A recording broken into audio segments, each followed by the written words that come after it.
Andai kata benar, Majelis Hakim yang mulia dan terhormat, andai kata benar pendapat jaksa penuntut umum bahwa pelanggaran prokes adalah kejahatan prokes, maka berarti para pelanggar prokes di seluruh Indonesia tanpa terkecuali semuanya adalah penjahat.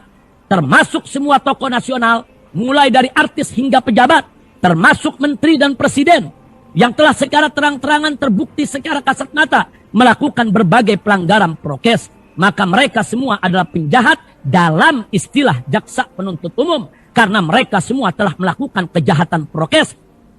Sebagaimana aneka kasus berikut kita sebutkan. 1. Anak dan menantu Presiden Jokowi saat Pilkada 2020 di Solo dan Medan telah melakukan belasan kali pelanggaran prokes, atau dalam istilah jaksa penuntut umum disebut kejahatan prokes. 2. Anggota Watimpres Dewan Pertimbangan Presiden Habib Lutfi Yahya di Pekalongan sejak awal pandemi selalu selama berbulan-bulan di tiap malam Jumat Kliwon menggelar pengajian rutin yang dihadiri ribuan massa tanpa jaga jarak dan tanpa masker, bahkan sempat membuat pernyataan kontroversial di hadapan ribuan massa untuk mengabaikan dan tidak peduli wabah corona. Ini merupakan pelanggaran prokes yang dalam istilah jaksa penuntut umum disebut kejahatan prokes. 3. Sahabat Presiden Jokowi yaitu Ahok, si penista agama, si penista Al-Quran, bersama artis Raffi Ahmad usai menghadiri pesta mewah ulang tahun pengusaha dan pembalap Ricardo Galael pada tanggal 13 Januari 2021 menggelar kerumunan yang melanggar prokes.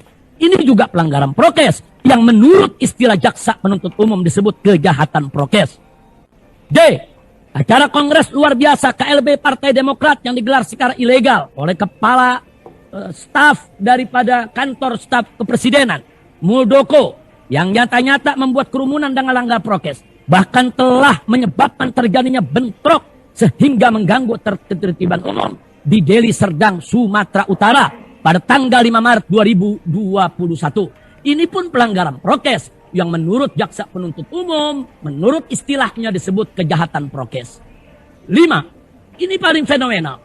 Pada tanggal 18 Januari 2021, Presiden Jokowi menggelar kerumunan ribuan massa tanpa prokes di Kalimantan Selatan, bahkan bagi-bagi nasi kotak kepada warga yang sudah direncanakan dan disiapkan sebelumnya. Lalu kerumunan ribuan massa tanpa prokes serupa diulangi oleh Presiden Jokowi pada tanggal 23 Februari 2021 sambil lempar bingkisan yang juga sudah direncanakan dan disiapkan sebelumnya di Maumere, Nusa Tenggara Timur. Keduanya adalah pelanggaran prokes yang kalau menurut istilah jaksa penuntut umum disebut kejahatan prokes. 6. Dan yang paling baru adalah kerumunan Ancol yang dihadiri 39.000 orang tanpa prokes di hari kedua Lebaran kemarin. Tanggal 14 Mei 2021. Akibat putusan pemerintah, mudik dilarang tapi wisata dibuka. Dan kampanye wisata Menteri Pariwisata RI Sandiaga Uno dengan izin Dinas Pariwisata Pemprov DKI Jakarta. Ini jelas-jelas pelanggaran prokes juga yang dalam istilah jaksa penuntut umum disebut kejahatan prokes. Demikianlah informasi dari Tribunnews Update. Nantikan informasi terbaru lainnya hanya di tribunnews.com. Terima kasih sudah nonton. Jangan lupa like, subscribe, dan share ya.